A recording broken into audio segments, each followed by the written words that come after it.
Assalamualaikum warahmatullahi wabarakatuh. Salam dan bahagia Ibu dan Bapak Guru. Saya Andi Suyetno, calon guru penggerak Angkatan 11 Kota Semarang.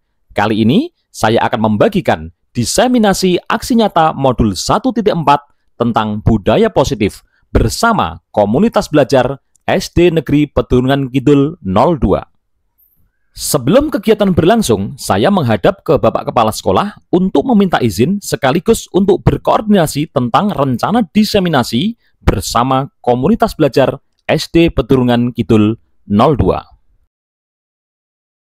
Saya juga berkoordinasi dengan Ketua Komunitas Belajar mengenai penjadwalan dan teknik diseminasi. Dan pada akhirnya, diseminasi kami laksanakan pada hari Selasa, tanggal 20 Agustus tahun 2024, dengan sasaran seluruh guru SD Petungan Kidul 02 dan PPL PPG Ubgris. Selamat menyaksikan. Assalamualaikum warahmatullahi wabarakatuh. Selamat siang dan selamat datang kami ucapkan kepada yang terhormat Kepala Sekolah SD Negeri Petungan Kidul 02, yang kami hormati Bapak Ibu Guru SD Negeri Petungan Kidul 02, yang kami hormati Bapak Ibu PPL PPG Prajabatan dari Ubgris. Alhamdulillah, puja dan puji syukur kita panjatkan kehadirat Allah Subhanahu wa Ta'ala yang telah memberikan banyak rahmat dan hidayahnya kepada kita semua, sehingga pada hari ini kita bisa berkumpul bersama untuk melaksanakan kegiatan diseminasi aksi nyata 1.4 budaya positif komunitas belajar SDN Negeri Petungan Kidul 02. Indonesia airku, angkatku padaku, di sanalah aku berdiri, jadi pandu ibuku. Alhamdulillah, bersyukur marilah kita panjatkan kepada Allah SWT Tuhan Yang Maha Kuasa, karena di siang ini kita masih diberi kesehatan sehingga bisa mengikuti kegiatan diseminasi aksi nyata 1.4 budaya positif di komunitas belajar SD Petungan Kidul 02 dalam keadaan sehat walafiat kurang sesuatu apapun. Jadi teknisnya Bapak Ibu, setelah Bapak Ibu menulis ini, silakan segera disiapkan modul ajar. Tidak ada lain-lainnya, hanya modul ajar beserta perangkatnya. Perangkat itu berarti ada bahan ajarnya, ada medianya, ya media tolak perangkatnya, ada evaluasinya. Ya, satu set. Sampai PPL kan pinter-pinter, ya loh. Sampai PPL pinter-pinter. Kalau yang udah diajarkan masih dipakai lagi boleh silakan, nggak apa-apa. Yang penting nanti kalian dengarkan di bawahnya ada tulisannya Kamila, ada tulisannya Hasudunan, ya toh, di bawahnya seperti itu. Satu paket ya, modul ajar, di dalamnya ada perangkat ajarnya, ada bahan ajarnya, ada medianya, ada evaluasinya.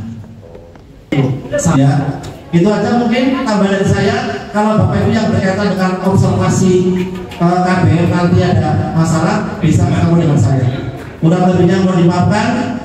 Bila itu hidayah, assalamualaikum warahmatullahi wabarakatuh.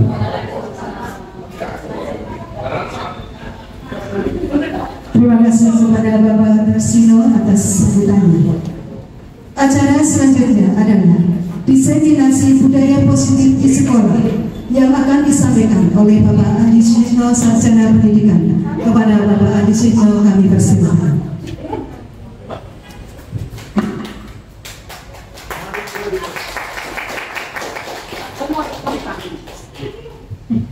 Assalamualaikum warahmatullahi wabarakatuh. Alhamdulillahilladzi arsala rasulahu bil huda wa dinil haq liyudhhirahu 'ala dini kullihi wa kafa billahi shahida, amma ba'du. Yang terhormat Bapak Tersino SPD NPD selaku Kepala SD Negeri Petungan Kidul 02, yang saya hormati Bapak Ibu Guru, staf karyawan teknik SD Petungan Kidul 02, khususnya Ketua Kombel Ibu Siti Nur Sumiati SPD calon MPD. Amin Allahumma. Dan tentu saja Bapak Ibu guru PPL yang cantik-cantik, ganteng-ganteng, yang energi-energi ini. Insya Allah siang ini siang penuh ilmu, siang penuh barokah. Amin Allahumma amin. Bapak Ibu yang saya hormati, ini rencana tadi 1:30, jadi sudah malam 1 jam. Memang presentasi saya itu ada 59 slide. Yang saya rencanakan mungkin 2 jam. Cuma nanti mohon izin mungkin agak saya percepat karena timing dan mungkin ya karena waktu kita waktu sangat-sangat rawan ngantuk ya. Tapi saya yakin panjenengan semangat kok, ya. Bapak Ibu yang saya hormati, mohon izin di sini memang saya minta izin kepada komunitas belajar, minta izin pada yang harusnya Bapak Ibu PPL di sini ya. Karena ini kiras-kirus yang disampaikan Pak Dansino tadi, kiras-kirus karena saya mempunyai tugas aksi nyata yang harus saya selesaikan minggu ini. Dan maka saya mohon untuk izin di siang hari ini untuk mengisi ini. Terima kasih untuk Ibu Ketua Mobil, untuk Ibu Koordinator PPL yang telah mengizinkan dan memberikan waktu. Oke, Bapak Ibu yang saya hormati, untuk mengawali saling belajar ini, saling belajar. Kalau saya juga baru belajar 2 minggu yang lalu. Jadi ini saya belajar selama 2 minggu dan ini akan saya sampaikan sekitar 1 jam. Ya bisa dibayangkan mungkin tidak komplit, tapi saya yakin kok. Bismillah saya tak niat untuk sedikit berbagi apa yang saya fahami selama 2 minggu dan panjenengan bersama-sama ayo saling melengkapi kekurang fahaman yang mungkin ketika saya sampaikan tadi ada yang kurang benar, tolong diberikan masukan. Seperti itu ya, Bapak Ibu. Saya pengen ketika saya berdiri di sini saya akan tampak sedikit lebih ganteng, boleh nggak? Boleh. Maka saya akan berpantun sedikit biar jenengan mengatakan saya cakep gitu ya. Pantunnya gini. Kain katun warnanya putih. Allah, senang. Ulangi, oke. Kain katun warnanya putih. Dijahit dengan benang sutra. Meskipun Bapak Ibu semuanya terlihat sangat letih, cakep ya. Tapi saya lihat aura semangatnya masih membara. Pokoknya senang saya. Belalai gajah diikat tali. Ya sudah, jangan lama-lama, yuk kita mulai. Ya. Bapak Ibu yang saya hormati, Pak Dansino, terima kasih waktunya. Hari ini saya akan sedikit berbagi kepada panjenengan semuanya. Saya sudah belajar dan ini ada Ibu PP yang di sini. Nanti kalau ada kesalahan, saya berikan masukan-masukan yang indah. Bapak Ibu, ini ada SBK. Saya penyetor ya, nggak sengaja penyetornya. Ada SBK supaya kita meskipun siang-siang itu kira-kira masih fokus atau tidak? Masih ya. Kira-kira ini kelincinya di mana ini? Nah, di mana kelincinya? Tulisan ini. Mana? Di mana busur itu? Coba pencet busur ini busur. Di mana busur? Masya Allah. Survei membuktikan. Wah, biasa.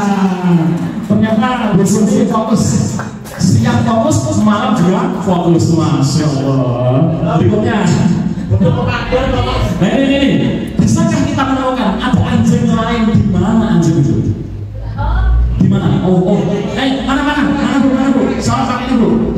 Mana? Apa iya? Coba ya.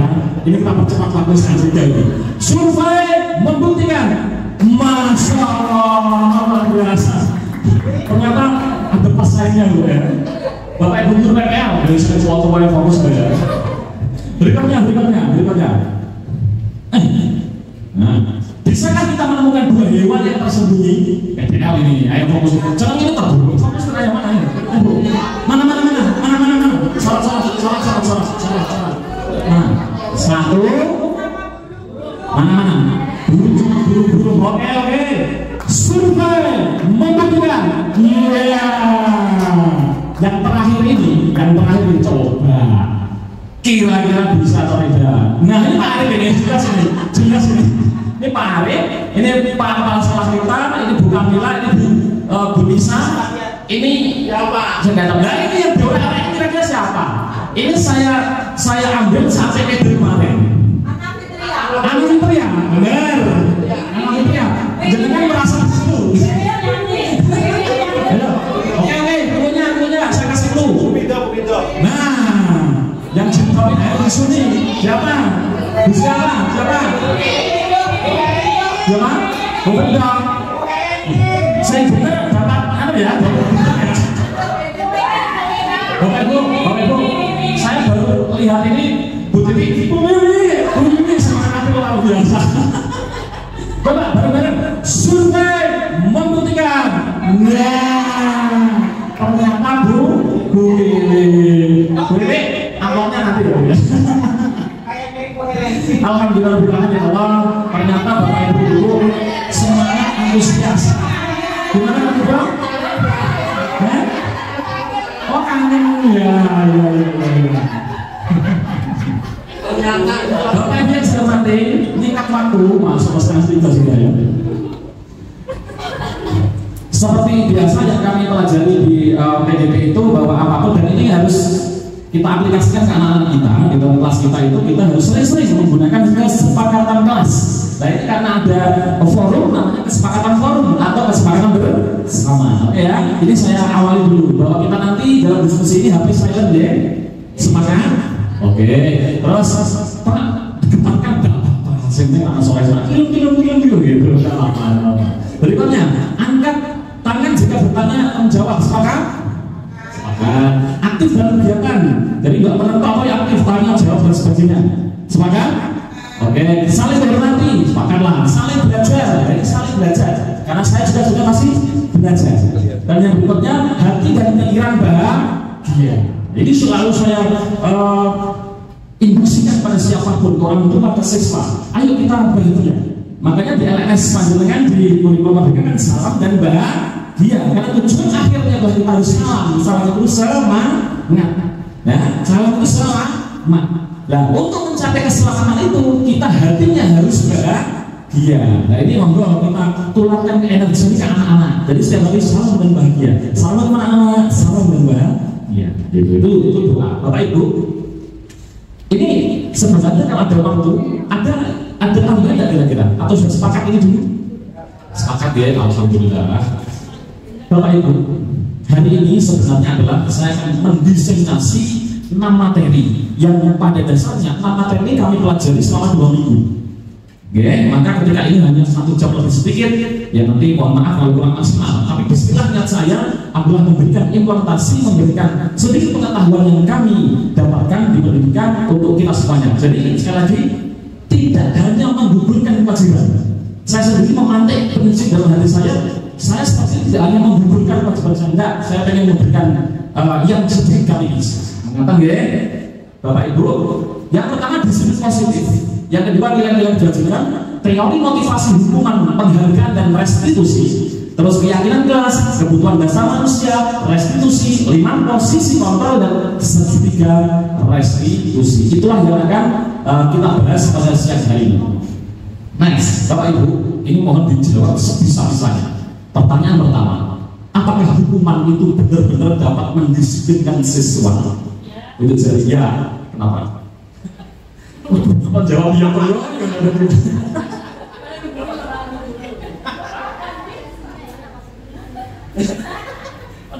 Ya, nggak apa-apa bisa. Apakah hukuman dapat mendisiplinkan siswa? Ya. Karena bisa menjadi efek jerah untuk anak. Ya. Biar disiplin, belajar disiplin. Iya, aku suka Ibu Lisa, Ibu Lutfia ya, Bu Lutfia. Jadi hukuman menurut Bu Lutfia adalah dapat mendisiplinkan siswa agar gimana Bu? Agar mendapatkan efek jerah seperti itu ya. Bapak Ibu tidak akan saya salahkan, belum saya benarkan. Karena nanti akan kita bahas di pada siang hari ini. Yang kedua, pemberian hukuman benar-benar positif. Ayo nak, kamu telah nulis undang-undang 10 kali misalnya, dan ayo nyapu dan sebagainya. Apakah itu juga bisa meningkatkan disiplin anak? Jadi, nah terus dalam jadi. Apakah bisa mendisiplinkan anak? Bapak Andri?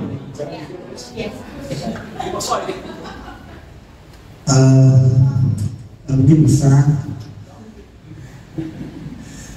ini adalah alternatif dari hukuman karena kita dalam hukum secara fisik, jadi ini adalah bisa meningkatkan anak-anak dalam membaca atau menulis dengan cara ini. tangan untuk Pak Arif. Luar biasa. Sekali lagi, belum ada yang harus disalahkan. Karena semuanya ide dapat bebas, merdeka. Yang ketiga Bapak Ibu, memberi penghargaan dapat meningkatkan motivasi belajar anak. Kowe mau iso terus pakai D1.000. Apakah itu bisa meningkatkan disiplin anak, pengembangan anak? Belum tentu. Belum. Kenapa Pak? Karena itu jadi ketergantungan. Masya Allah. Bila tepuk tangan Pak Darsino luar biasa. Kita mendapatkan kepala sekolah yang luar biasa, betul. Membentuk luar biasa, perkembangan apapun di gurunya terus mendukung. Tepuk tangan Pak Darsino. Pak Aris, terima kasih. Bapak Ibu, sebelum saya lanjutkan, ini ada sebuah permainan. Saya minta tolong ya, nak tolong dua peserta maju. Dapat, boleh.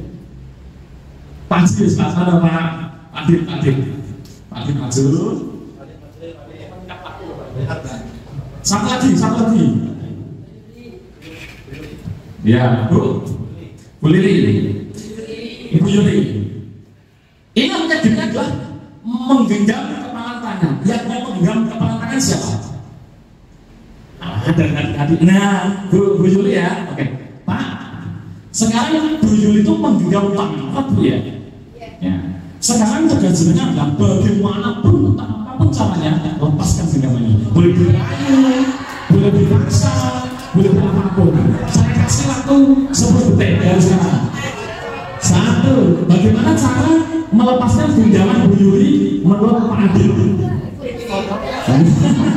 9. Pak 7. Dengan tangan dari hati lain, malah dari hati. Saya bisa main sulap, melihat dari situ.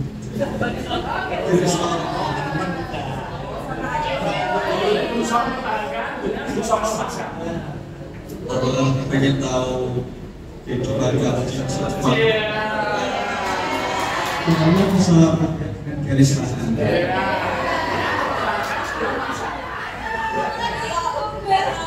Yang lain emang nggak bisa.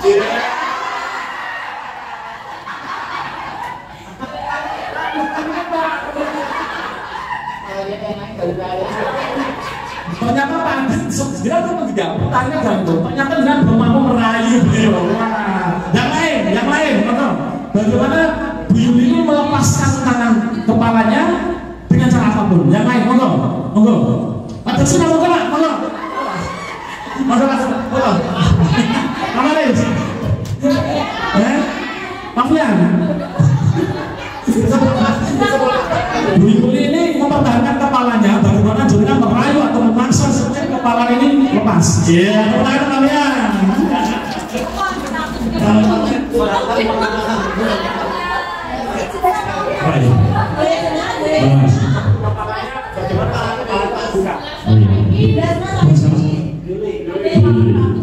Mulai.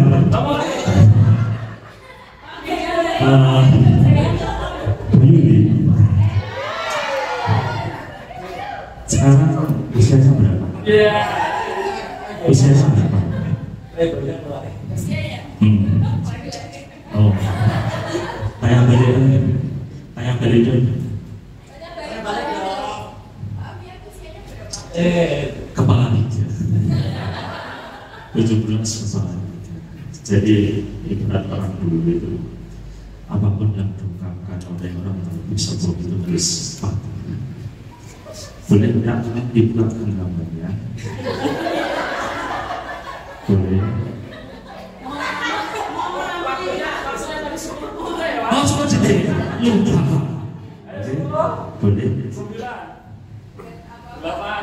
Iya, itulah betul kematuan Anda kepadanya. Boleh.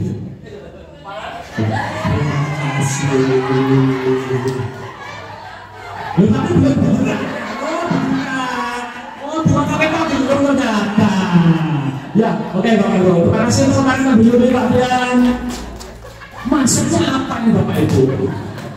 Padahal sebenarnya saya juga begitu mempertahankan gitu ya. Tapi nggak apa-apa, tapi nggak apa. Gini, Bu Yuli membuka kepalan tangan itu sebenarnya karena ilusi rayuan atau keinginan sendiri. Karena keinginan sendiri atau kemauan sendiri atau karena dipaksa tadi dirayu. Terbawa rayuan, terus dirinya mau membuka ya. Karena kalau Bu Yuli tidak mau membuka, dirayu kayak apapun tidak mau membuka. Nah mungkin Pak Fiat ini personanya luar biasa kan gitu kan, sehingga langsung bergetar ya. Iya luar biasa. Artinya Bapak Ibu, saya simpulkan ini kesimpulan bersama-sama bahwasanya yang namanya sebuah tujuan keyakinan itu mau diubah siapapun pun tidak akan pernah bisa kecuali kita sendiri yang mau mengubahnya. Ya, kemarin saya sampaikan di anak-anak itu sampai ada yang tren agar Bu, yang lain aduh paksa nggak mau agar tren ibu Bu, nah pas belum tuh punya ibu yang gitu ya. Jadi intinya kita tuh nggak mungkin akan mengikuti seseorang meskipun bermayu dipaksa kalau kita nggak mau sendiri. Rayuan, paksaan itu ilusi, kan gitu kan?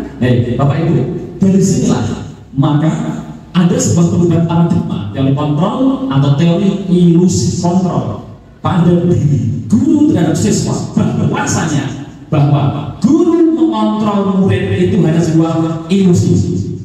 Kalau muridnya tidak mau berbuat dikontrol model apa, itu hanya sebuah ilusi. Ingat, ilusi itu bukan berarti tidak bisa, ilusi itu mempengaruhi. Tapi lagi-lagi puncak terakhir atau benteng terakhir yang mau menggerakkan siswa adalah siswa itu sendiri.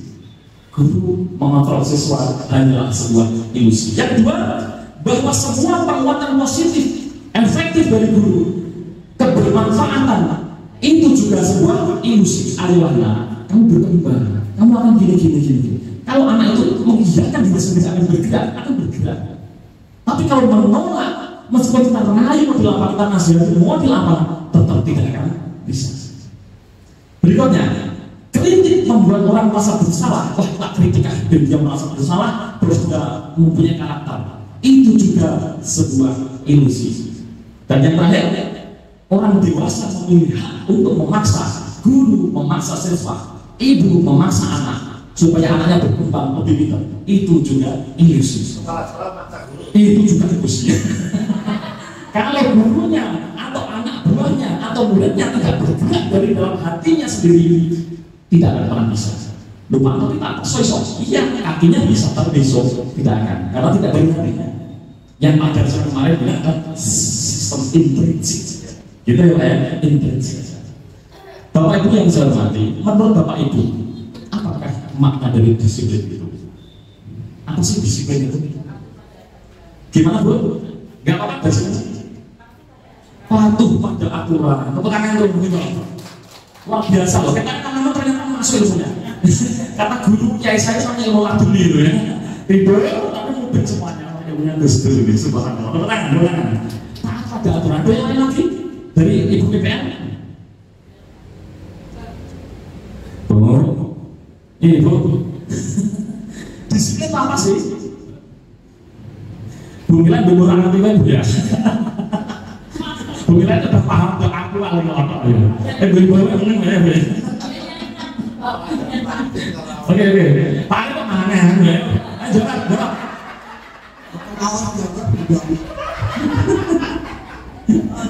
Oke, Bapak Ibu punya palsu. Ini kan namanya enggak dulu. Disiplin itu ada bahwasanya disiplin berasal dari bahasa Latin, artinya ada disiplinan, artinya belajar Bapak Ibu. Disiplin belajar. Sinau apa? Ini sudah dipelajari di murid-murid Sokrates Plato yang sama-sama kita tahu. Beliau itu orang-orang apa namanya filsuf, pendalaman psikologi manusia tingkat tinggi. Jadi disiplin itu sebenarnya adalah membuat orang menggali potensi dalam dirinya untuk tujuan dirinya untuk menghargai dirinya sendiri, atau dalam kata gampangnya menggali potensi intrinsiknya. Namun di Indonesia ini kata-kata disiplin sudah berubah makna Bapak Ibu. Maknanya itu sesuatu yang dilakukan seorang pada orang lain untuk mendapatkan kepatuhan. Lalu apa? Sehingga disiplin itu akan menimbulkan hukuman dan sebagainya, sehingga merasa tidak nyaman. Bukan dengan apa yang kita hargai atau pencapaian tujuan mulia. Jadi terjadi pergeseran makna. Harusnya disebut belajar menggali potensi diri, potensi intrinsik untuk menjadi orang-orang yang dihargai, bertanggung jawab dari dalam dirinya sendiri. Aslinya itu. Lantas apa sih nilai-nilai utama yang kita tuju itu? Kita sering menyebut dengan nilai-nilai kebajikan universal yang masih umum. Banyak hormat, kasih sayang, terus menjaga kebersihan, semua nilai-nilai kebaikan itu kita sebut sebagai nilai kebajikan universal. Nah, ini saya singkat saja ya, teman-teman. Nah, dengan mengaitkan nilai-nilai kebajikan yang diyakini seorang, maka motivasi intrinsiknya itu akan terbangun untuk mendapatkan tujuan mulia yang diinginkan. Dan alhamdulillah Kemendikbud kita sekarang sudah menggalakkan melalui kurikulum Merdeka yang namanya profil pelajar Pancasila. Oh, ternyata 6 elemen profil pelajar Pancasila itu kan nilai kebajikan. Sebenarnya banyak ratusan nilai kebajikan. Cuman sekarang yang difokuskan oleh Kemendikbud kita adalah 6 elemen kebajikan yang kemudian kita sebut profil pelajar Pancasila. Belajar Pancasila, beriman dan bertakwa pada Tuhan yang esa dan berakhlak mulia, berkebinekaan tunggal golongan yang bermimpi, kreatif dan bernata kritis. Jangan sedih dong. Gotong royong mandiri ya Bu. Aku panggil gotong royong berdiri loh. Inilah Bapak Ibu. Alhamdulillah kita punya kesempatan untuk menggali potensi siswa melalui 6 elemen kebajikan ini. Bapak Ibu, ada sebuah pertanyaan sekarang. Jadi selanjutnya saya akan dengan pertanyaan-pertanyaan pemantik supaya lebih mudah itu aja. Bapak Ibu, sebagai seorang guru, saat Bapak Ibu hadir mengajar di kelas tepat waktu, motivasi apakah yang berdasar tindakan Bapak Ibu?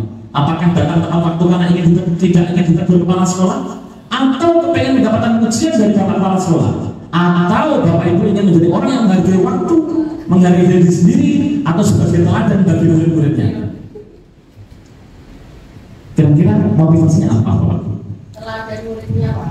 Alhamdulillah, subhanallah. Tangan alhamdulillah. Jadi itu kalau benar-benar itu terjadi pada diri kita semuanya, bahwa datang tepat waktu bukan gara-gara takut ditegur Pak Darsino, atau tidak pengen dipuji Pak Darsino, tapi pengen aku kan menjadi teladan siswa, aku pilot projectnya siswa, aku tak telat, telat. Kalau itu muncul sendiri, itu namanya integritas sudah terbangun. Itu nilai kebajikan universal kita sudah terbangun. Karena apa Bapak Ibu? Ternyata setelah diteliti oleh para pakar peneliti, kita tuh enak. Zaman sekarang kita tinggal kuliah baca buku presentasi, wis dapat ilmu. Padahal beliau-beliau ini yang mikir itu mungkin butuh waktu setahunan gitu. Ternyata setelah disimpulkan motivasi seorang ini tidak hanya murid ya, di rumah pun seperti ini. Motivasi seorang itu ada 3. Yang pertama apa? Menghindari ketidaknyamanan. Aku bernama orang tua orang hukum. Siswa juga gitu. Yang kedua, mendapatkan imbalan. Aku bernama orang tua bersiapi. Yang ketiga, ini yang hebat Bapak Ibu. Inilah yang tugas kita bagaimana menggali atau memberikan suntikan kefahaman pada siswa kita, yaitu menjadi diri yang diinginkan, menghargai diri sendiri sesuai nilai-nilai yang dipercaya. Kalau ini sudah melekat dalam diri kita, diri siswa kita, wes kok enak kita ngajar siswa, kita tenang bocah rajin, kan gitu. Sekali lagi, semua telah belajar. Kita semua belajar ya. Saya boleh-boleh yang ngomong, mak bukan saya ngomong ya. Sebenarnya saya masih level song, masih telah belajar. Ya, Bapak Ibu saya mati. Pemantik berikutnya adalah apa yang Bapak Ibu boleh lakukan jika ada murid yang melanggar peraturan, memberi hukuman, atau memberikan konsekuensi atau restitusi. Untuk kalimat yang pertama, kedua saya dengar Bapak Ibu. Untuk yang ketiga itu mungkin memang saat ini sudah digalakkan oleh Kemendikbud juga. Restitusi. Dan itulah puncak tujuan kami memberikan pemahaman atau belajar bersama di siang hari ini. Ini puncaknya nanti di restitusi ini. Kalau kita sudah bahas restitusi berarti materi kita habis selesai. Ya, apa sih kalau ada masalah kita kasih hukuman atau konsekuensi? Ya, sekarang untuk melanjutkan ini ada perbedaan, sedikit perbedaan antara hukuman dan konsekuensi. Ada sekitar 50 perbedaan, cuma saya singkat saja karena slide-nya terbatas. Hukuman itu suatu yang menyakitkan biasanya. Nek konsekuensi selalu itu harus terjadi. Nah, konsekuensinya harus terjadi karena peraturan. Kok hukuman itu membuat anak sakit, fisiknya, hatinya, jangka waktunya juga lama. Sedangkan kalau konsekuensi itu membuat anak yang merasa tidak nyaman saja dan jangka waktunya pendek. Terus kalau hukuman, anak itu akan membenci kedisiplinan. Sedangkan konsekuensi, anak akan menghargai disiplin, menghargai peraturan. Hukuman sifatnya paksaan, naik konsekuensi stimulus tanggapan. Terus berikutnya kalau hukuman mendorong anak menyakiti dirinya sendiri, baik psikisnya atau fisiknya. Sedangkan konsekuensi mendorong anak untuk lebih mudah menyesuaikan diri dengan peraturan.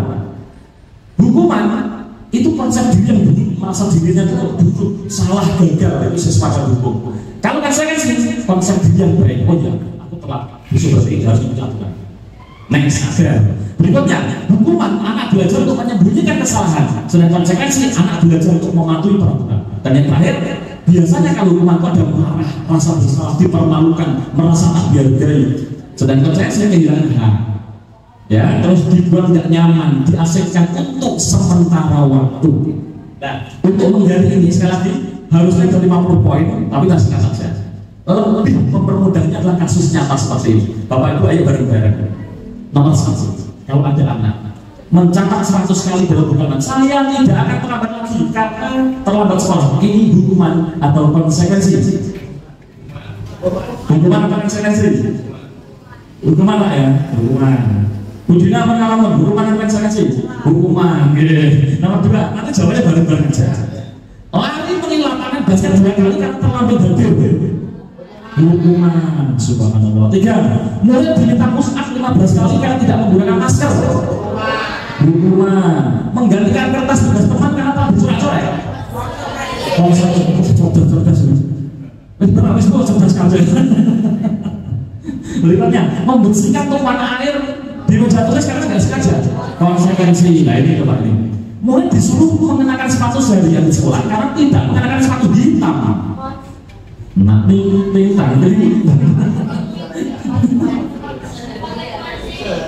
Oke, tinggal waktu. Terakhir, lari mengirim lapangan basket 2 kali karena terlambat sekolah. Ini udah mirip. Ingat. Nah, mesti ada kata kunci. Lari mengelilingi basket 2 kali karena terlambat 10 menit untuk pelajaran kecil kan? Oh, jangan mantap sekali Bu. Kenapa Bu? Siapa sih konsekuensi gitu? Kenapa alasannya?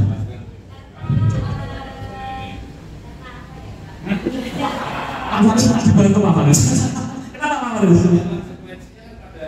Pembelajaran PJOK. Yes, alright, teman-teman. Kalau nomor 1 ini perhatikan, nomor ini ya, mengelilingi lapangan 2 kali karena terlambat hadir. Hubungannya apa sekolah dengan lari? Tapi kalau PJOK, dia terlambat 10 menit, teman-temannya untuk pemanasan. Maka untuk mengganti teman-temannya yang harus sedang peringatan, dia larang lapangan dalam rangka mengganti pemanasan. Itu konsekuensi. Supaya membuktikan, wah betul semuanya betul. Ya, ini tidak ada hubungannya. Ini tidak ada hubungannya sama sekali dengan sekolah. Terus berikutnya lari mengelilingi, tidak ada hubungannya. Lari dengan sekolah tidak ada hubungannya. Terus berikutnya ini juga itu hukuman, jelas hukuman ya. Mengganti, nah ini tadinya bingung ini. Mulai disuruh, kenapa ini hukuman? Karena tidak ada hubungannya. Kenapa harus hitam? Ya, mulai disuruh tidak mengenakan sepatu seharian karena tidak mengenakan sepatu hitam. Itu termasuk hukuman. Intinya kalau tidak ada hubungannya dengan poin-poin yang diterapkan itu hukuman. Kalau ada hubungannya, disitu bisa menggantikan sesuatu, menggantikan itu baru konsekuensi. Bagus mana Bapak itu hukuman dan konsekuensi? Untuk 2 ini bagus konsekuensi, tapi nanti ada jos pasti namanya pasti isi nanti pelan-pelan Bapak Ibu. Apa sih restitusi itu? Yaitu proses menciptakan kondisi bagi murid memperbaiki kesalahan mereka sehingga mereka bisa kembali ke kelompok mereka dengan karakter yang lebih kuat. Restitusi juga merupakan proses kolaborasi mengajarkan murid mencari solusi sendiri. Kita pancing-pancing itu. Kita jangan ngene-ngene, kita pancing-pancing. Terus berikutnya membantu murid berpikir tentang orang seperti apa yang mereka inginkan dan bagaimana harus memperlakukan orang lain. Intinya kita pancing, kita gali. Jadi kalau ada salah, kamu nggak harus itu, nggak boleh. Nanti akan saya berikan videonya yang saya terapkan di sekolah, di kelas saya kemarin. Oke, ya, lanjut. oyak-oyak. Bapak Ibu, setelah berikutnya, pernahkah Bapak Ibu memberikan penghargaan atau hadiah kepada murid ketika melakukan sesuatu prestasi? Pernah gini? Apakah itu betul? Ya betul, tidak apa-apa, tidak ada yang salah. Semua itu tidak ada yang salah di sini. Ya tapi dampaknya akan berbeda ketika kita beri hukuman, memberikan konsekuensi dan memberikan restitusi. Tidak ada yang salah, tidak ada yang salah. Dampaknya yang berbeda. Ada yang nek hukuman kan melaksanakan aku memantau emosi gitu Pak ya. Karena besok itu sebenarnya malah nggak menghargai gurunya. Nek konsekuensi dalam jangka yang lebih panjang, tapi restitusi karena dia melakukan, kita gali, dia melakukan gara-gara pengen sendiri dengan ilusi-ilusi yang kita berikan, maka itu akan tahan lama. Oke. Ini Bapak Ibu, kemarin waktu melaksanakan pembelajaran di TGB saya juga ngomongin ini. Ternyata ada yang namanya hukuman, penghargaan itu hukuman. Ada memang seperti itu, penghargaan hukuman itu gitu. Nah, menurut Al-Faqon, sekali lagi kita terima kasih pada peneliti-peneliti hebat ini, kita tinggal menyerap ilmunya. Ya, kalau nanti ada sesuatu yang tidak cocok dengan hati Bapak Ibu, ya tidak masalah. Karena ini orang juga. Saya pernah mendengar dosen menyampaikan bahwa ketika seorang melaksanakan penelitian, validitas 100% itu tidak ada. Terus sebenarnya, kalau ada sebuah penelitian validitas 100% itu perlu dipertanyakan itu. Pasti ada sedikit persen yang sebenarnya itu ada hal ketidaksempurnaan manusia, pasti ada kekurangan. Ya, maka kemudian dengan asal cocok tidak apa-apa, tapi nanti ilmu-ilmu yang mungkin banyak yang positif yang bisa kita serap, yuk kita laksanakan. Yang nggak cocok, ya kita tahan. Seperti ada hidayah lain di lain waktu kan gitu kan? Nah, namanya manusia. Bapak Ibu, menurut Pak Al-Faqon itu beliau mengatakan bahwa penghargaan itu dengan hukuman itu podo ya. Jadi hukuman dengan penghargaan itu menurut beliau sama saja. Itu sama-sama cara mengontrol perilaku seorang yang menghancurkan potensi pembelajaran sesungguhnya. Karena apa? Berpakon kita bertindak belajar itulah sebenarnya penghargaan itu sendiri. Saya bisa bertemu dengan Pak Arif, bisa bertemu dengan Pak Faris, Pak Darsino, dengan Pak Jelas semuanya. Inilah kehebatan, inilah suatu kehormatan bagi kita. Inilah pembelajaran. Kalau kita akan dipaksakan, ayo kamu harus kamu biar ketemu, itu malah tidak baik. Tapi kalau kita melangkah sendiri ke sini, istilah tolabul itu bareng-bareng. Dengan tolabul ilmu yang disampaikan, saya tolabul itu belajar cara menyampaikan. Semuanya sama-sama mencari ilmu, akan enak. Sekali lagi, tindakan belajar itu sendiri adalah sebuah penghargaan. Kalau itu sudah muncul di hati kita enak. Kalau itu sudah muncul di siswa kita, aku tak sekolah dan pokoknya dapat ilmu dari Pak Guru dan sebagainya, enak gitu. Tugas kita bagaimana menyadarkan anak seperti itu, mengilusikan, gitu ya, Bapak Ibu. Ini poin-poin penelitian. Kalau ini bukan pemikiran saya, bukan pemikiran saya, pemikiran para ahli. Mengatakan bahwa penghargaan itu menghukum. Maksudnya apa sih? Penghargaan itu menghukum mereka yang tidak mendapatkan penghargaan. Misalnya dengan sistem ranking, mereka mendapatkan ranking kedua sampai terakhir, itu akan merasa dihukum. Saksinya banyak. Ya. Jadi ketika ada, makanya ini salah satu kenapa raport kurikulum mereka tidak ada ranking. Salah satunya ini. Ternyata yang jual 1, yang jual 30 merasa dihukum. Engko ning omah didelok bapake, lu juara kok 30 kok ambil uang gak itu bapake ning omah. Salah satunya. Salah duanya adalah kita paham bahwa potensi anak masing-masing berbeda. Jadi tidak bisa sama wah hebat nih matematika 9 dan sebagainya. Loh, malah atlet itu mungkin nilainya matematika 6 malah mengharumkan nama bangsa itu. Nah, kita nggak bisa memilih seperti itu. Nah, itu salah banyak. Salah 3 sampai salah 100 kita bahas di lain kesempatan. Belum astagfirullah penyedot dulu. Balik. Nah, balik Pak. Yang kedua adalah penghargaan tidak efektif.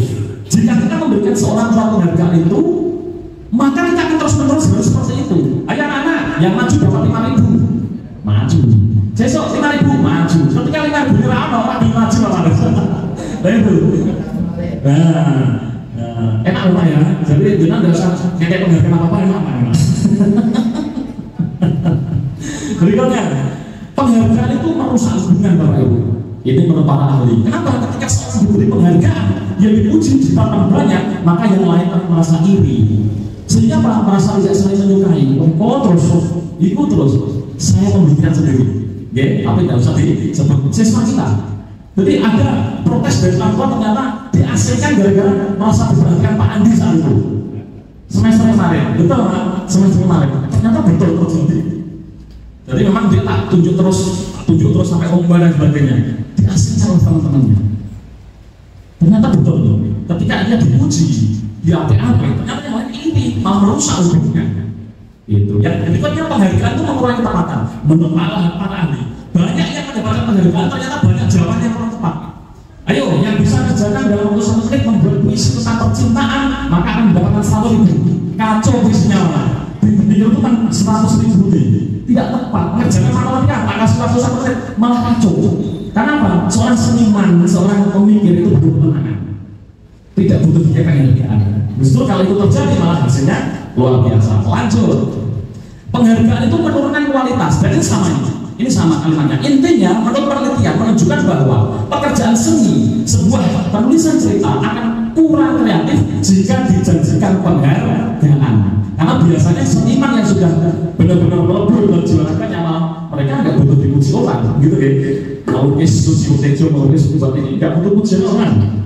Mereka justru udah dikasih, kamu tak kasih penghargaan ya, malah nggak mau, malah menurunkan kreativitas.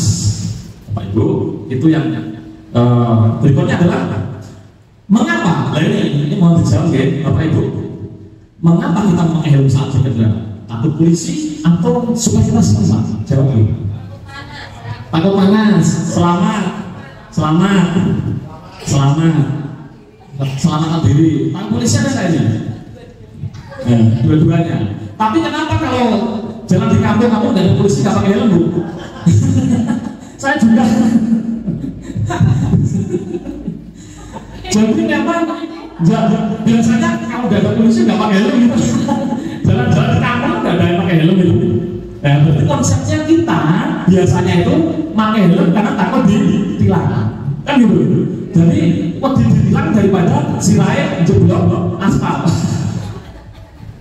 Dan harusnya yang tepat itu kita sama-sama tahu harusnya pakai helm itu demi keselamatan, tidak karena ditilang. Dan itulah yang harus kita pahamkan kepada anak, bahwa anak berbuat disiplin itu sebenarnya kita pahamkan. Kamu tuh apa sih yang kamu harus datang tepat waktu itu untuk apa sih, kita pahamkan. Tidak menjadi sebuah kata tertib yang kita tempel. Dan saya membuktikan sehari yang lalu di kelas saya tanya, kamu tahu peraturan sekolah? Pada tengah jeluk.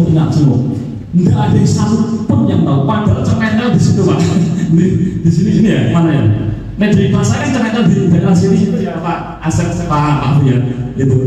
Cementel bertahun-tahun dilewati setiap hari, tapi nggak pernah dibaca. Kenapa? Anak-anak nggak mau memahami tentang tata tertib.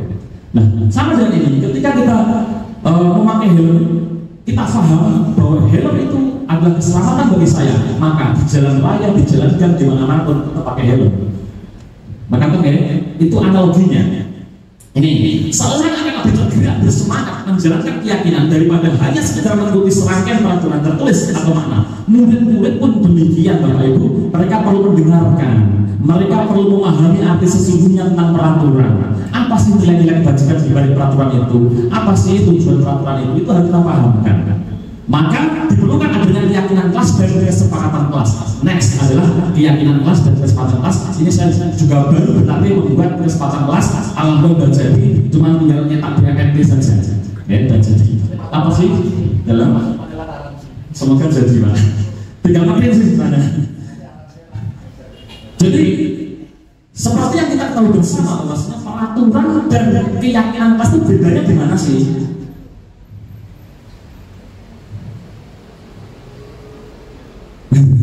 Nek peraturan itu yang menyebar adalah biasanya kalau peraturan tata murid yang sekolah guru, ya. Sedangkan kalau keyakinan kelas itu berbeda dengan siswa. Keyakinan sekolah besok baru guru membuat sebuah keyakinan sekolah. Nah kalau ini sudah terbentuk keyakinan sekolah, insya Allah nanti lingkungan kita akan positif. Ketika lingkungan kita positif, budaya positif akan terbentuk. Amin Allahumma amin. Next, ketiga. Nah, singkat saja Bapak Ibu, apa sih keyakinan kelas itu? Keyakinan kelas itu bersifat abstrak. Itu abstrak. Menghormati itu abstrak. Karena menghormati itu akan menghasilkan poin-poin banyak sekali. ngene ini menghormati, saling untuk menghormati, kan banyak penyebab ya. Dan keyakinan itu lebih abstrak, kalimat yang lebih umum. Keyakinan kelas itu berupa pernyataan-pernyataan universal, masih bisa digali lagi. Terus pernyataan keyakinan kelas dibentuk dalam bentuk positif. Ini. Jadi Bapak Ibu, ayo kita biasakan bareng-bareng ketika membuat keyakinan kelas, peraturan kelas ya Bapak, kita menghindari kalimat negatif. Jangan buang sampah sembarangan, kita hindari. Jangan membuang sampah di laci, kita hindari. Kita berikan positif, contohnya buanglah sampah di tempatnya atau jagalah kebersihan kelas. Kenapa sih kok harus seperti itu? Kenapa sih harus seperti itu? Kok harus menggunakan kalimat positif berupaya menghindari kalimat negatif? Kenapa? Bumut sih. Wah, kalau nyam-nyam jagung katanya inspirasinya tambah ini. Kenapa bumut sih? Bu, saya tidak selamanya mengenal kata hadis orang. Biar nyampe gitu apa? Iya Bapak, betul. Saya merekam merangkul dari dengan jawabannya betul semua. Jadi ini rupiah nih Mas. Jadi gini, kalimat negatif itu manusia itu cenderung mengingat kalimat setelah kalimat negatif. Itu psikologi manusia. Contoh, Bapak Ibu, sekarang jangan bayangkan gajah. Belum malah bayangkan gajah, kan gitu. Bapak Ibu, sekarang tolong jangan bayangkan Pak Arif gendut. Mau bayangkan Pak Arif gendut kan gitu kan? Kalimat setelah kalimat negatif justru akan masuk direkam oleh siswa. Direkam oleh psikologi manusia. Itulah sebabnya salah satu kenapa kita menghindari kalimat negatif. Ya, yang tertekan malah seperti itu. Ya, terus keyakinan kelas dibuat sebaiknya diterapkan ini sama semua warga hendaknya berkontribusi. Siswa kita harus ikut semua membuat kalimat itu, terus bersedia menunjuk kembali. Lanjut. Langkah-langkah membuatnya. Ini kemarin saya laksanakan waktu MPLS Mas. Jadi langkah pertama adalah kita mempersilahkan warga sekolah atau murid mencurahkan semua pendapatnya, dituliskan di sticky note, kertas kecil gitu ya, warna merah, putih, hijau, kuning itu.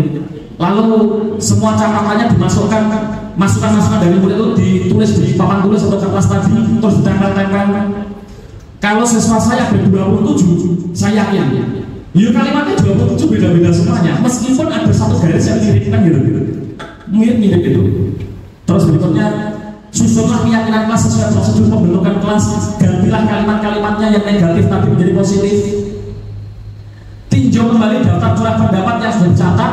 Pasti kita akan menemukan kalimat-kalimat yang mirip. Nah, kalimat-kalimat yang mirip itu contoh, jangan membuang sampah di tempat sampah, jagalah kebersihan. Itu kan mirip-mirip itu. Lalu kita sepakati, ayo kita buat kesepakatan keyakinan kelas kalimat paling enak apa saja yang setipe dengan ini. Oh, ayo kita jaga kebersihan, misalnya gitu. Dari situ yakin 27 anak itu kalimatnya itu mirip-mirip akan mengerucut pada kalimat yang serupa dan akan menghasilkan keyakinan kelas yang tidak banyak nanti. Nah, Bapak Ibu, yang terakhir langkah berikutnya adalah kita nggak usah membuat kalimat keyakinan kelas yang banyak-banyak, cukup 3-7 saja. Kenapa? Supaya mudah diingat dan bisa dilihat. Apa sih bedanya dilihat dan dibaca? Nah, dibaca itu kita fokus membaca. Kalau dilihat itu, welcome to Papua Indonesia, itu bisa saya lihat. Maka ketika saya nah ini panjenengan ini namanya membaca, harus dibaca ini, harus mendekatkan gitu. Tapi kalau tulisan ini dilihat, orang sampai ini seperti melestarikan budaya. Nah, keyakinan kelas itu diupayakan bisa dilihat dari jauh pun kelihatan. Terus berikutnya, setelah keyakinan kelas itu selesai, semua warga, semua murid menandatangani. Nah, syukur-syukur TPLK saat tanda tangani, tapi kadang supaya lebih efektif, tanda tangan itu didokumentasi, kita buat MMT yang lebih bagus, rajin dibuat billboard atau dibuat MMT yang memanjang, itu lebih bagus sesuai kreativitas masing-masing. Bapak Ibu, inilah contohnya di kelas kecil, di kelas menengah, ini kelas 34 ini kelas 56 ya. Kalau kita lihat dari sini, setiap anggota kelas perlu belajar, tidak ada kalimat negatif. Ya. Atau mungkin yang tingkat lebih lanjut, mungkin menghormati, bekerja sama, diterima juga tidak apa-apa. Diberikan penjabaran juga tidak apa-apa. Ini contoh dari kalimat keyakinan kelas, dicetak di FMT, dipasang di dalam kelas. Mengapa nih Bapak Ibu ya? Tadi tulis selesai Bapak Ibu baru separuh. Next, Bapak Ibu, tahukah Bapak Ibu hebat bahwa murid melanggar peraturan atau keyakinan kelas yang ada karena kebutuhan dasar manusia? Apa sih kebutuhan dasar manusia itu? Jadi intinya gini Bapak Ibu, ini kemarin Mas saya temui juga ya. Saya selama ini menjadi guru kok sore mesti menyimpulkan anak mesti anak double. Nah setelah materi ini, yuk benar kita membuka hati kita. Ternyata anak-anak kita itu anak hebat yang mungkin ada yang kurang di sini, yang harus kita berdalam. Apa itu Bapak Ibu? Kebutuhan manusia itu ada 5. Bertahan hidup atau survival. Betul, bahasanya survival ya. Ada guru bahasa itu Pak, saya takut salah. Nah ini bahasa Inggris juga nih, survival. Ini juga bahasa Inggris. Survival, bertahan hidup. Jadi manusia itu kebutuhannya ada 5 ini: bertahan hidup, penguasaan, kasih sayang, dan rasa diterima, kebebasan dan kesenangan. Ya, seluruh tindakan manusia itu ternyata memiliki tujuan di antara ini. Nah ini Bapak Ibu, ketika salah satu tujuan tidak tercapai, dia akan berusaha di kebutuhan yang lain, melengkapi kebutuhan yang lain. Kalau ini kita paham, kita mendapatkan sahabat, kita mendapatkan dan berbuat sesuatu, kita akan tersenyum. Oh mungkin dia ada kebutuhan yang belum digenapi, terus dia melangkah kebutuhan yang lain. Ayo kita bareng-bareng berpikir. Studi kasus, saya minta tolong panjenengan menjawab ya. Pak Gomas, waduh Pak Gomas ini kelas 5A sedang bingung menghadapi salah satu murid di kelas namanya Tommy. Beberapa anak telah mengeluhkan Tommy itu seringkali meminta bekal makanan siang dengan cara memaksa. Jika Bapak Ibu guru menghadapi situasi yang seperti Pak Gomas rasakan, apa yang akan Bapak Ibu lakukan? Dan menurut Bapak Ibu, kira-kira kenapa sih alasan Tommy berbuat seperti itu? Saya minta pendapatnya. Kenapa Tommy berbuat seperti itu? Anggap dia itu maksa, jangan manamu, berkali-kali diambil paksa. Kenapa kira-kira? Pinginan. Berapa Pak? Pinginan. Nah, pinginan. Jalan. Bisa pinginan, bisa memang dia tidak membawa. Bisa pinginan, karena nggak membawa bekal itu Pak. Jadi survival Pak ya. Survival ya. Oh, Kadang punya, tapi ini punya orang lain. wah, benar. Bukan tapi kan konsepnya kalau kebutuhan satu tidak terpenuhi, pasti ada mencari kebutuhan lain. Ini kalau kita pahami bahwa memang menghadapi sesuatu yang kita akan tersenyum. Oh, cari kita ternyata mungkin butuh ini. Jadi kita nggak berpikir kayak mungkin pasti Pak. Kita ayo kita menjadi sedikit. Tapi baru. Nah, senyum itu sudah punya pendapat. Kenapa Bu? Nah, soalnya senyum. Kita kan hebat-hebat ya. Ayo, kenapa seperti itu? Ya karena Tommy bisa jadi itu nakal yang satu karena usil dengan temannya atau enggak Tommy memang lapar jadi kita agak temannya gitu.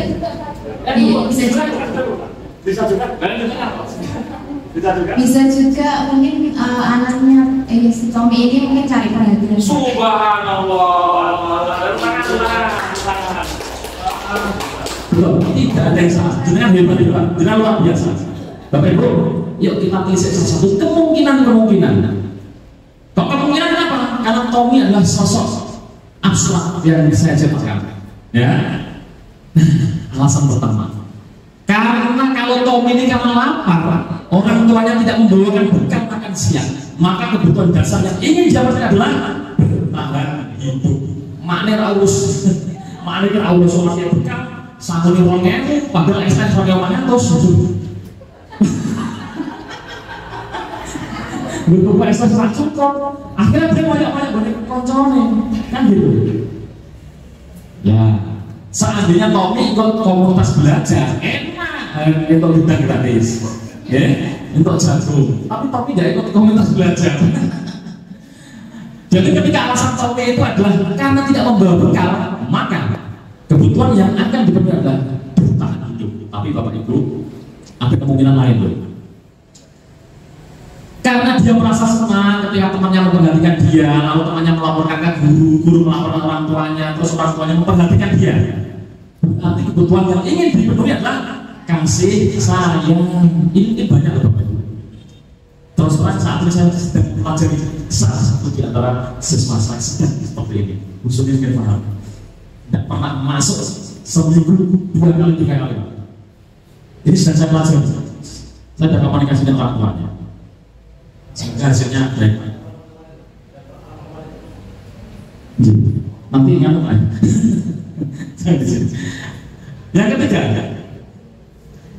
jika Tommy karena temannya jadi takut dan dia menurut keinginannya, aku juga pengen fungsional, tak menunjukkan keperkasaan saja. Karena ada kayak gitu ya, berarti dia sudah memenuhi kebutuhan kekuasaan. Bersama. Berikutnya, jika Tommy merasa bosan dengan makanan, ibu tiap hari apa? Mie kalau dok, kelas 1 sampai kelas 5 mie dok, bosen. Maka dia sebenarnya pengen memenuhi kebutuhan kebebasan, pengen yang makanan yang lain dari teman-temannya.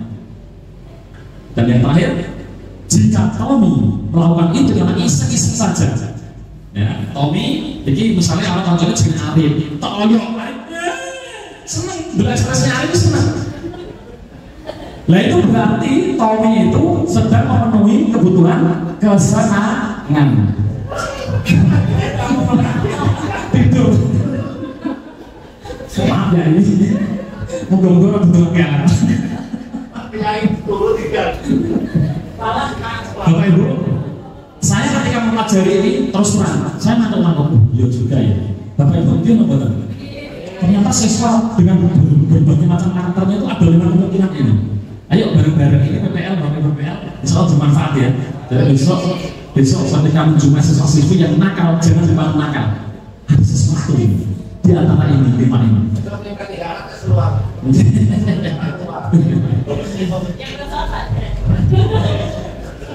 Next, Bapak Ibu, apa yang Bapak Ibu lakukan jika melihat selalu melanggar aturan, menasihati atau menghukum? Jelas biasanya kita nasihati, kata-kata yang dihukum gitu ya. Oh saya sendiri kadang tahu kok mencatat Pancasila 5 kali. Saya berarti selama ini tidak salah ya. Dan akan saya perbaiki ini. Malah belajarnya akan saya perbaiki. Sampai tak gunakan stand up comedy Pak. Ayo tulis Pancasila. Itu saya sendiri sebenarnya. Saya mau buat stand up comedy. Ya Bapak Ibu. Ini ilmu lagi bagi kita. Posisi kita menurut Dayan, kita Bu. Dayan Gosen dalam bukunya menyimpulkan bahwa guru perlu meninjau kembali penerapan disiplin di dalam ruangan-ruangan kelas. Ini aja, langsung singkat bawahnya aja. Ternyata guru itu mempunyai 5 posisi kontrol. Yang pertama, guru menghukum. Guru sing senengane hukum. 2, guru sing senengane membuat rasa bersalah siswanya. Dikandai terus siswanya yang nangis, hati-hati loh Pak Ibu. Ketoknya sadar, tapi itu psikologinya kalau mempertekan malah jangka panjang itu. Tidak semuanya anak yang kita najati sadar nangis itu terus sadar. Kadang-kadang itu shock, hati-hati. Berikutnya, teman, guru sebagai teman, sebagai pemantau, sebagai manajer. Ya, ada 5 posisi kontrol guru menghukum, rasa salah teman, pemantau, dan manajer. Dan yang paling bagus adalah, dan ayo kita belajar bersama-sama. Kita yuk menjadi seorang guru yang mempunyai sikap manajer. Apa itu Bapak Ibu? Izinkan sambil mendengarkan Anda, kita simak contoh-contoh berikut ini.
bagaimana Bapak Ibu?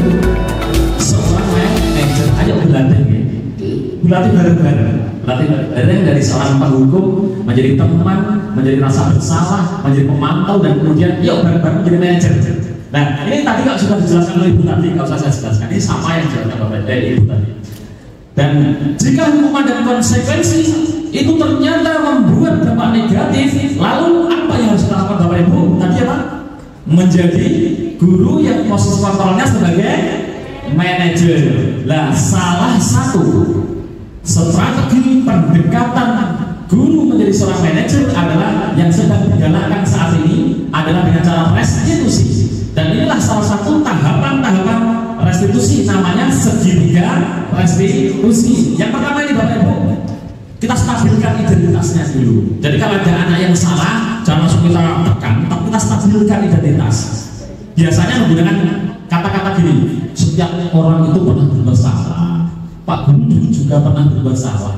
Nah gitu, kita stabilkan. Itu ternyata menghipnotis psikologi anak, itu merasa dibela Bapak Ibu. Orang itu orang Jawa kalau dipaku mati kan gitu ya. Jadi ketika anak itu psikologinya kita senangkan dulu, kita seolah kita bela dan sebagainya, kita akan manut. Mereka akan reda lama-lama. Ya, kata-kata gitu. Kamu bukan satu-satunya yang melakukan seperti ini gitu. Saya tidak tertarik, Pak Guru tidak tertarik untuk mencari kesalahan kamu. Ayo diskusi bareng-bareng yuk. Kita didengar, kita buat nyaman, kita stabilkan identitasnya. Lalu karena dua itu validasi kebutuhan dalam bahasa lain itu adalah validasi tindakan yang salah. Tindakan yang salah itu seolah-olah kita dukung dulu. Ya, contohnya biasanya gini, kamu berbuat seperti itu pasti punya alasan karena, dan mungkin nanti tiba-tiba apa sih alasannya berbuat seperti ini? Nah, terus adakah cara lain untuk solusi masalah meninggal? Bagaimana solusinya? Dan kita dukung anak itu untuk mengungkapkan ide-idenya sendiri. Tidak kita langsung kamu harus ini, kamu harus ini. Dia akan menolak. Kita dukung terus, kita gali terus. Bagaimana? Dan terakhir, langkah terakhir inilah penggalian puncaknya adalah kita tanyakan nilai-nilai yang pernah kita sepakati. Apa kira-kira nilai yang kamu langgar? Apa kira-kira nilai yang harus kamu perbuat setelah ini? Kita gali seperti yang Ibu Guru tadi yang terakhir ya, ditanya seperti itu gali. Ternyata apa? Anak menggali potensinya diri. Yang kemudian pada puncaknya adalah alhamdulillah, sampai jam 5 tidak terus alhamdulillah, mengapa? Makasih. Dan puncaknya adalah bahwa anak itu faktor intrinsiknya akan muncul. Jadi ketika faktor intrinsiknya muncul, dia berbuat karena keinginannya sendiri, insya Allah anak itu akan menjadi lebih baik dalam jangka yang lama karena tidak paksaan. Bapak Ibu, ini hampir selesai kok. Ya, ini tadi ya, menstabilkan identitas. Caranya itu biasanya gurunya itu ngomong gini, berbuat salah itu adalah hal manusiawi. Tidak ada manusia yang sempurna. Bapak Ibu juga dulu pernah berbuat salah. Nah, gitu ya. Dan setipe dengan itu. Itu langkah yang pertama kalau menjumpai anak yang salah. Bapak Ibu PL nanti kalau mungkin kok menghendaki PPT saya kasih. Ya, siapa tahu besok bisa disebarkan sama-sama. Ya. Terus validasi kebutuhan atau validasi tindakan yang salah dalam bahasa lain itu adalah membantu murid untuk mengenali basicnya atau kebutuhan dasarnya. Ingat tadi bahwa setiap manusia itu berperilaku pasti akan mewujudkan kebutuhan, kan itu. Nah, kita bantu validasi seolah kita bela gitu. Ya, biasanya guru berkata gini, kamu pasti bisa melakukan hal lebih baik dari ini. Kamu hebat loh, kamu hebat. Kamu meskipun terlambat hebat. Kenapa? Kamu masih masuk sekolah. Bayangkan kalau kamu nggak masuk sekolah. Nah, ketika ada anak menggebrak meja, tadi saya tunjukkan, menggebrak meja temannya, didukung, kamu hebat tuh. Pak Andi salut kamu masih menggebrak. Bagaimana kalau kamu memukul? Akan jadi hal yang buruk. Kamu tidak memukul, kamu tidak mendorong. Hebat itu. Nah, dibela dulu. Pada akhirnya nanti tindakan terakhir adalah ini puncak ilmu kesaktiannya di sini. Kita gali keyakinannya. Kita suruh dia itu menggali keyakinannya sendiri. Nah, itu Bapak Ibu. Dan ini santai. Ini video terakhir Bapak Ibu sambil menikmati. Ini kemarin saya mempraktekkan di kelas saya segitiga restitusi. Ada 2 kasus. Yang satu anak yang menggebrak meja karena ulangannya disotek. Bagaimana saya mengatasinya? Yang kedua, anak tertidur saat saya mengajar. Bagaimana saya mengatasinya dengan segitiga restitusi sambil menyemak, sambil keharan seadanya. Oke? Ini Bapak Ibu, ini terakhir, setelah ini selesai.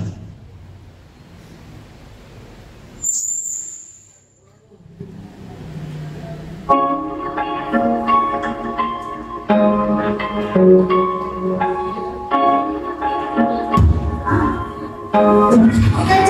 dong, ini kan mana? Kelas tinggi, dan aku sama aja. Ada apa nih? Ada Mas ya? Ya Pak, saya kesal dengan Jian. Oh ya, duduk. Sementara gini, Zia dan Kais gerak berpindah posisi, bukan posisi dulu. Ya, teman-teman yang lain nggak usah terpengaruh ya, ngerjakan aja. Ayo ngerjakan dulu. Nanti kalau Zia dan Jian saat istirahat, panggil duanya ya. Ya, Pak. Ya, saya tunggu ya. Ya, baiklah teman-teman semuanya, yuk lanjutkan lagi ulangannya. Nggak apa-apa, biasa aja, nggak masalah. Waalaikumsalam warahmatullahi wabarakatuh. Masuk. Zia dan Jian. Sudah makan dulu. Ya, yang apa? Zia dan Jian, tahu nggak? Pandu kenapa memanggil kamu ke ruangan ini sampai istirahat? Tidak tahu, tapi masih ingat peristiwanya? Saya kaget Zia, kamu sampai budak. Padahal saya melihat Zia itu sangat bagus setiap hari anak. Ya, kok sampai kamu budak itu? Ceritanya bagaimana? Dia menyampaikan saya Pak, saya sudah menggunakan juga budak-budaknya, tapi dia tetap saja menggunakan. Walah, jadi kamu malah ada sontek itu ya? Iya sih, seandainya Pak Andi berada di posisi kamu, mungkin Pak Andi sudah marah, ya kan? Tapi Pak Andi sudah tidak menggunakan sikap seperti itu. Kalau sampai yang kamu lakukan terhadap Jian tadi, saya kaget gitu. Saya menggunakan Jian Pak, supaya saya tidak mengganggu saya. Oh begitu, betul Jian. Ya Pak, maaf ya Pak, saya tidak akan mencatatnya lagi. Oh iya bagus. Tapi gini, Pak Andi nggak apa-apa kalau memang siapa yang salah. Yang namanya manusia itu pasti dibuat salah. Yang bagus apa? Setelah dibuat salah, memperbaiki kesalahannya. Maka dari itu kalian berdua Pak Andi di sini. Pak Andi ingin mengajak berdiskusi untuk mencari solusi yang baru. Cepat ada. Oke, sekarang saya ingin Jian dulu ya. Jian, Pak Andi melihat selama ini kamu kan anak yang baik, anak yang makan. Bahkan Pak Andi kaget kalau kamu harus marah-marah. Biasanya kan santun gitu ya. Nah, kira-kira apa sih alasan kamu sampai seperti itu? Saya sudah belajar dari sore sampai malam, tapi saya mengenainya cuma menolak. Oh gitu ya. Oh bagus. Tapi Pak Andi setuju dengan kamu. Kenapa kamu tidak berbuat lebih buruk daripada itu? Coba bayangkan kalau kamu tadi tidak menahan emosinya, langsung memukul Jian, langsung mendorong Jian sampai terjatuh. Kan mungkin terjadi hal lebih buruk ya. Jadi Pak Andi sambut. Tapi sekali lagi ya, Pak Andi tidak membenarkan sikap kamu, betul ya? Pak Andi tidak membenarkan. Kira-kira ya sudah. Kamu masih ingat keyakinan pasti? Masih kira-kira? Perbuatan tadi itu melanggar keyakinan apa? Saling menghormati anak. Oh saling menghormati anak. Bagus sekali. Dan kamu tidak menghormati anak maksudnya enggak? Penting sekali ya. Jadi menghormati dengan kemampuan sangat penting sekali. Jadi saya sekarang saja bagaimana cara memperbaiki supaya peristiwa seperti tadi tidak terulang. Jadi kamu langsung nggak sabar langsung marah. Bagaimana cara mengatasi untuk kamu? Saya akan menahan marah. Dan jika bukan saya yang menjawab, saya akan dan saya tidak akan mengarahkan sendiri. Betul. Jadi yang pertama itu harus tetap menahan amarah emosi. Dan ketika di dalam kelas di lingkungan sekolah seperti ini, kalau kamu terjadi sesuatu, artinya menjengkel dan sebagainya, jangan langsung menyimpan amarahnya. Konsultasi sama guru seperti itu ya. Ya. Jadi kira-kira kamu mau memperbaiki keyakinan seperti mulai kapan? Ya mulai hari ini. Mulai hari ini ya. Sepakat. Bagus. Jadi saya doakan memang saya atau Pak Andi ini mengenal Jian yang baik ya. Jadi mulai hari ini kamu yakin bisa mengubah itu ya. Jadi kalau ada sesuatu kamu harus tahan amarah, harus sabar. Dan tidak perlu langsung mengeksekusinya, harus lapor dulu. Bapak dulu seperti itu sekarang. Saya bertanya kepada Jian sekarang. Nah, Jian, kenapa sih kamu sampai mencontek seperti itu? Biasanya kamu tuh bisa matematika 100 biasa, kenapa saya mencontek? Ya maaf Pak, kemarin saya lupa kalau ada ulangan matematika, jadi saya terpaksa untuk mencontek Jian. Oh seperti itu, lupa kamu sampai lupa itu? Kenapa? Ceritanya bagaimana itu? Kemarin saya lupa nilai, lupa jadi saya Tidak tahu kalau ada jadwal ulama nanti kan gitu ya. Oh iya, baiklah. Ini namanya manusiawi ya. Pak Andi juga pernah lupa seperti itu.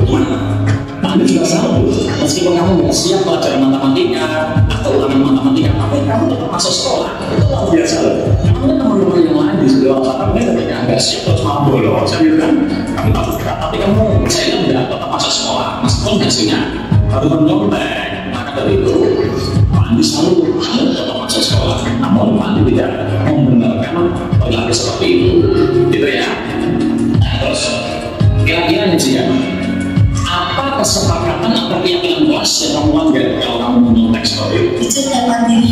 Jujur dan mandiri. Dan sekarang kamu punya tips ya, kira-kira ke depan untuk memperbaiki keyakinan kelas itu kamu mau apa? Saya akan mencatat catatan ulangan dan akan saya bakal di depan minggu. Oh, soal dari kamu nyatet, oh ini ada ulangan ini matematika bahasa Indonesia atau kamu tekan dulu ya. Luar biasa. Ini juga buat kamu ya. Tapi Pak Andi boleh nggak mengusulkan sesuatu selain teknik tadi? Coba ini ya, saya dan ujian. Sekarang era-eranya era digital ya. Kamu punya HP semua belum? Punya Pak. Ya, ada alarmnya. Coba seandainya kamu manfaatkan alarm dari Facebook untuk menulis jadwal. Oh ini hari ini, bulan ini, ulangan ini dan sebagainya.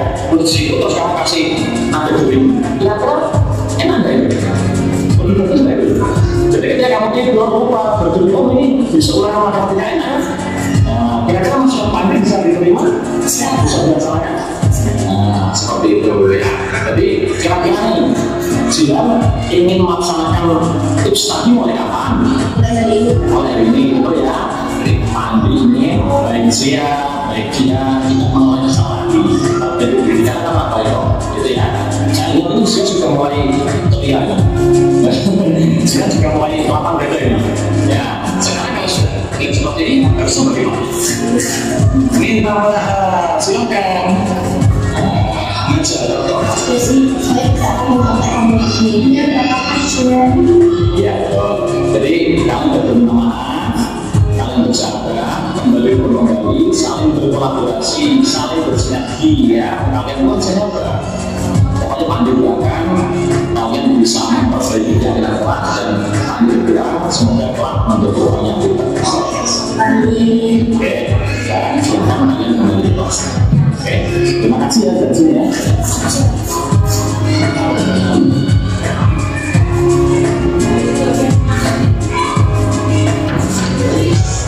Assalamualaikum warahmatullahi wabarakatuh. Saya Zia dari kelas 5 dan saya Jinari dari kelas 5. Saya sangat senang sekali belajar berdiskusi dengan Pak Andi. Saya bisa menahan amarah saya. Saya juga senang diajak berdiskusi dengan Pak Andi karena Pak Andi mengajarkan muridnya bukan dengan cara memarahinya, tapi diajarkan dengan cara bertanggung jawab. Terima kasih. Halo anak semuanya. Sesuai kesepakatan hari ini kita belajar apa? Matematika. Sampai sub matematika apa kemarin? Bilangan cacat sampai 100. Loh, ini agak kenapa nih? Tidur? Coba mas, dibangunkan dulu. Jam? Ayo lihat sini. Loh, kamu kok tidur kenapa? Oke, ya apa-apa. Sekarang ada sini, cuci rumah dulu, bukan ngantuk. Mau anak ganteng gini kok ngantuk ya. Rumah dulu. Sama yang lain lanjut aja ya, tidak masalah. Jadi bilangan cacah sampai 100 sebenarnya sudah kita pelajari kemarin awalannya ya, betul ya. Sekarang bersiap kan? Iya. Sudah kan? Ya, ini kan bagus kan? Ya. Jangan lupa lagi. Kamu nanti belajar, kamu jangan dulu ya. Nanti setelah istirahat kamu minta Andi 2000. Oke, saya tunggu ya. Iya, silakan baca lagi. Teman-teman kita lanjutkan. Waalaikumsalam warahmatullahi wabarakatuh. Silakan masuk ya. Nah, sudah dari kalian belum tadi? Sudah sarapan? Mama sekali sekali ya. Jadi belajar. Nah, kamu tahu kenapa Pak Andi memanggil sih? Tahu kenapa coba? Karena tadi harus pelajaran saya dulu. Iya betul. Pak Andi kaget loh. Kamu tidak pernah tidur tapi tidurnya supaya Pak Andi nggak tahu gitu ya. Tapi alhamdulillah ya Pak Andi nggak marah ya. Kenapa Pak? Oh, kamu sampai tertidur seperti itu, kok nggak pernah ya kamu? Sampai punya bosok sampai mantap kenapa? Jam 1 malam. Kamu ngapain saja sama jam 1 malam itu?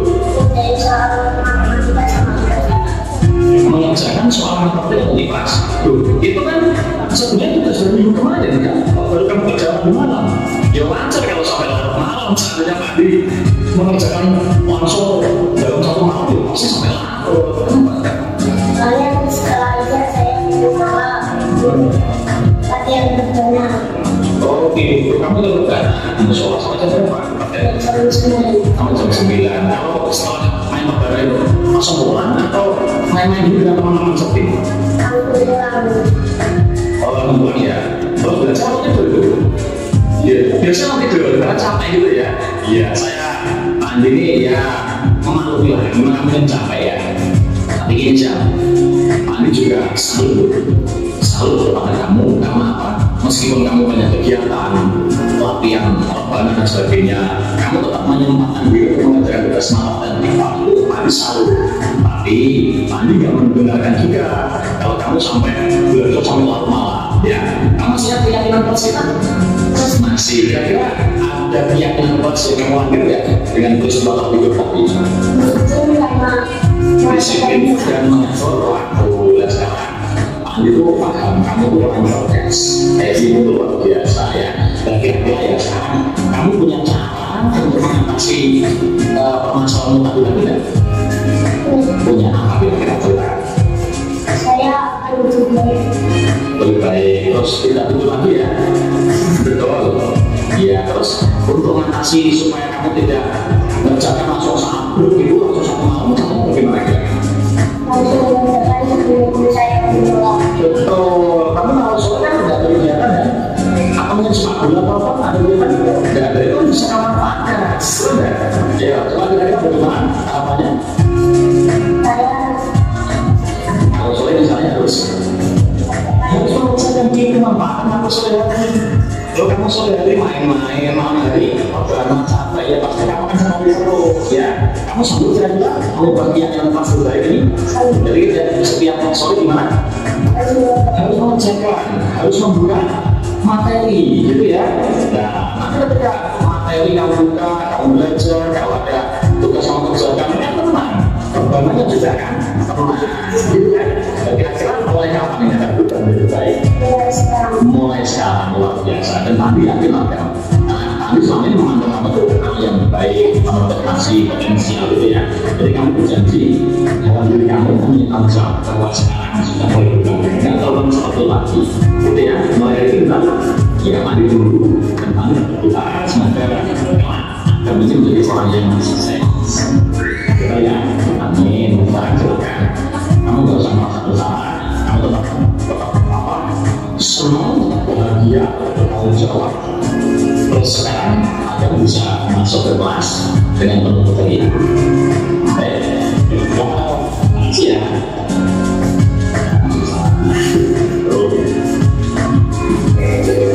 Assalamualaikum warahmatullahi wabarakatuh. Nama saya akan berkelas maaf. Saya senang belajar inklusi Pak Adi karena saya tidak kalah, saya tidak merasa ditekan. Malahan saya dapat mencari solusi sendiri. Terima kasih. Alhamdulillah. Bapak Ibu, berarti kita tadi posisi kontrol yang terbaik sebaiknya menjadi seorang guru yang posisinya segitiga rasanya sudah dipahami ya. Nah, terima kasih Bapak Ibu telah bersama-sama membelajar dan saling belajar bersama-sama tentang materi disiplin positif kelas. Kesimpulannya bahwa kita yuk bareng-bareng menggunakan ilmu-ilmu yang telah kita dapat itu untuk merubah sedikit demi sedikit, sehingga nanti posisi kontrol kita sebagai seorang guru yang menempati posisi manajer lambat laun akan terbentuk di kita masing-masing, dan kelak budaya positif dapat terjalan di sekolah kita. Amin Allahumma amin. Demikian dari saya, terima kasih semuanya atas respon saya yang baik-baik, atas dukungannya. Dan nanti yang terakhir kami minta refleksi dari satu orang guru dan satu orang PPLB. Mau refleksi itu berarti apa yang kita dapat hari ini, kesannya apa, harapannya apa, 3 saja apa. Ya, nanti siapkan. Terima kasih, dan dari saya Andi Sujetno mohon doa pangestu dari panjenengan supaya pembelajaran ini semakin bermanfaat dan semakin tersebar. Billahi taufiq wal hidayah. Wassalamualaikum warahmatullahi wabarakatuh. Hari ini kita sudah belajar dan dapat ilmu dari yang sudah diuraikan oleh Pak Andi tadi, bahwasanya kita sebagai guru itu sebaiknya menjadi seorang manajerial. Kemudian keseharian kita selama ini yang sering masih keliru antara memberikan hukuman kepada siswa dan konsekuensi kepada kita, itu yang biasanya masih sering tertukar. Dan alhamdulillah pada hari ini sudah dijelaskan gamblang oleh Pak Andi, sehingga insya Allah mulai hari ini, besok dan seterusnya kita akan memahami apa yang harus kita berikan kepada siswa, apakah itu hukuman ataukah konsekuensi. Terima kasih Pak Andi untuk hari ini, dan harapan kami semoga dari kegiatan ini kita semuanya, Bapak Ibu semuanya bisa menjalani itu semua yang tadi sudah diuraikan oleh Pak Andi, dan semoga anak-anak didik kita nantinya akan menjadi lebih sadar diri atas segala konsekuensi apa yang dia lakukan. Gitu Pak Andi, terima kasih. Ya, terima kasih. Assalamualaikum warahmatullahi wabarakatuh. Pada pertemuan Komel pada hari ini, saya menyimpulkan bahwa jika terdapat permasalahan pada peserta didik, jangan langsung di-judge. Kamu nggak boleh, kamu anak nakal, kamu nggak boleh gini, nggak boleh itu. Nah, kita harus bisa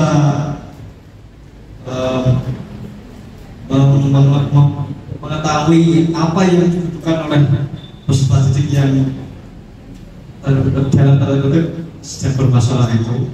Dan yang kedua, yang dimana posisi terbaik sebagai guru adalah posisi manajer. Ya. Sekian dari saya. Wassalamualaikum warahmatullahi wabarakatuh.